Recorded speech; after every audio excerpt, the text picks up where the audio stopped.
Live Well and Flourish, the podcast that helps you live an excellent life. I'm your host, Craig Van Slyke. As longtime listeners know, I'm really big on trying to find ways to take control of your life.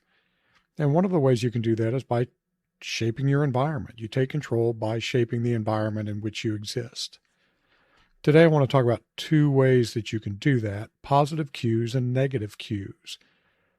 Positive cues are elements of your environment that encourage productive behaviors. And in contrast, negative cues are elements of your environment that are associated with unproductive behaviors. So let's start with positive cues. So two really common examples of positive cues, and things that you've almost undoubtedly used in your life, are reminders and attention focusers. Reminders are positive cues that are related to specific tasks. For example, when I need to move alfalfa from the shed to the barn, I write a big note that says alfalfa on our little refrigerator whiteboard. I do the same thing when it's time to take out the trash. You've done a bunch of this kind of thing.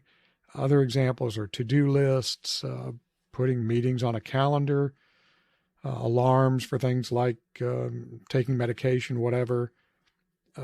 Putting a book that you want to read in a prominent, easily noticed place, like putting it on your pillow. I put my wallet and keys on top of my granola container the morning before I go to campus, so I don't forget my breakfast. Another example is that really naggy kind of time to stand notification that my Apple Watch gives me, or the even more aggravating and somewhat ironic meditation notification. Attention focusers are positive cues that help you focus your attention on specific behaviors, activities, or attitudes. To me, the classic is IBM's Think sign. You might have seen a sign that says something like breathe. It reminds you to slow down, take a few deep breaths. I use time blocking to help me focus attention. That's setting specific times for specific tasks. So I try to lay out how I'm going to focus each hour or two of the day. Other examples are affirmation signs, motivational quotes, sticky notes with motivational things on them, pictures that help you relax or motivate you. There's an almost endless list.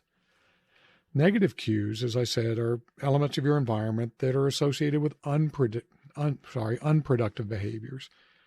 My little story that I like to use as an example is peanut butter M&Ms, which are insanely delicious. Tracy likes them. I like them. But if they're out where I can see them, I would eat way too many of them. So I asked Tracy to hide them. Of course, then when I want them, I have to go ask Tracy, hey, where did you hide the peanut butter M&M? She tells me, and then she has to find a new hiding place. So, that's the way it goes. Maybe another example is having your phone out at dinner or during an appointment, sometime when you really should be paying attention to the other person. If your phone's in your pocket, in your purse, in your backpack, whatever, you've removed that negative cue, that phone, that addictive device that says, hey, check me. Just put it away. Even something as simple as putting your television remote in a drawer if you're trying to cut back on TV. If you're a gamer, don't leave your game console hooked up.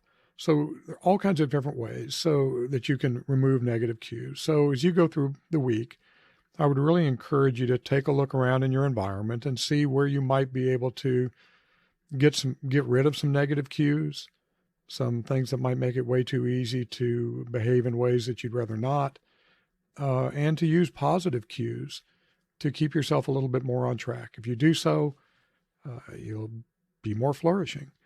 You'll be more in control of your life, and you'll be happier. So that's it for this time. I'd love to hear your thoughts on this episode. You can contact me through livewelandflourish.com, which also has links to all of my back episodes. Thank you.